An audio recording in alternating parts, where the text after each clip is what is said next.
আজকে আমি তোমাদেরকে পুডিং বানিয়ে দেখাবো। আশা করছি তোমাদের সবাই ভালো লাগবে। হ্যালো এভরিওয়ান, আসসালামু আলাইকুম। কেমন আছেন সবাই? আশা করছি সবাই ভালো আছেন। আলহামদুলিল্লাহ আমি অনেক বেশি ভালো আছি। আমি আগে একটা পুডিং বানিয়েছিলাম, সেটা খুব বেশি ভালো হয়নি, তবে এবারের পুডিংটা অনেক বেশি ভালো হয়েছে আর অনেক বেশি মজা হয়েছে। তো চলো শুরু করা যাক। এখানে একটা পাতিলে অনেকগুলো চিনি দিয়ে আর পানি দিয়ে আমি জাল করে নিচ্ছি, মানে এখানে আমি ক্যারামেল তৈরি করতেছি। আর একটা পাতিলে আমি 1 কেজির মতো দুধকে জাল করে আধা কেজি করে নিয়েছি।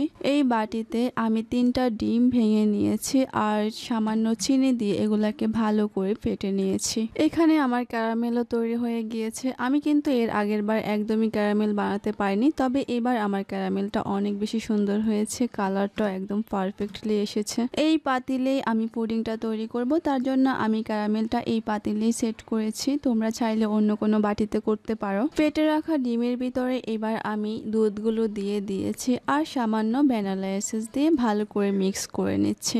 এখানে আমার ক্যারামেলটাও ঠান্ডা হয়ে গিয়েছে। এবার আমি একটা চাকনির সাহায্যে সবকিছু ছেঁকে তারপরে দিয়ে দিচ্ছি ক্যারামেলের ভিতরে, কারণ আমি এগুলো না ছাকলে এখানে যে দুধের স্বর আছে বা আমি যে ডিমগুলো ফেটে নিয়েছি এখানে অনেকগুলো আইস থাকতে পারে। তো সবকিছু আমি যেন ভালো করে ছেঁকে নিচ্ছি, যেন এটা চাকনিতে লেগে যায়। দুধগুলো যেন একদম প্রপার হয় আর পুডিংটা যেন ভালো করে সেট হতে পারে। এবার আমি বড় একটা পাতিলে পানি দিয়ে চুলায় বসিয়ে দিয়েছি আর ছোট পাতিলটা ভিতরে রেখে দিয়েছি, ঢাকনা দিয়ে ঢেকে দিয়েছি।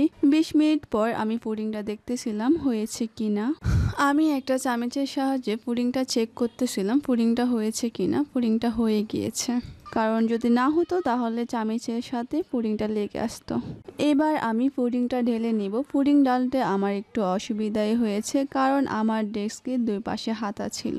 তো যাই হোক, তবুও কষ্ট করে ঢেলে নিয়েছি, তার জন্য এরকম ভেঙে গিয়েছে। যদি ভালো করে ডালতে পারতাম তাহলে আরো বেশি সুন্দর দেখা যেত। তোমাদেরকে আমি কেটে দেখাচ্ছি। পুডিংটা ভিতর থেকে একদম সুন্দর করে হয়ে গিয়েছে।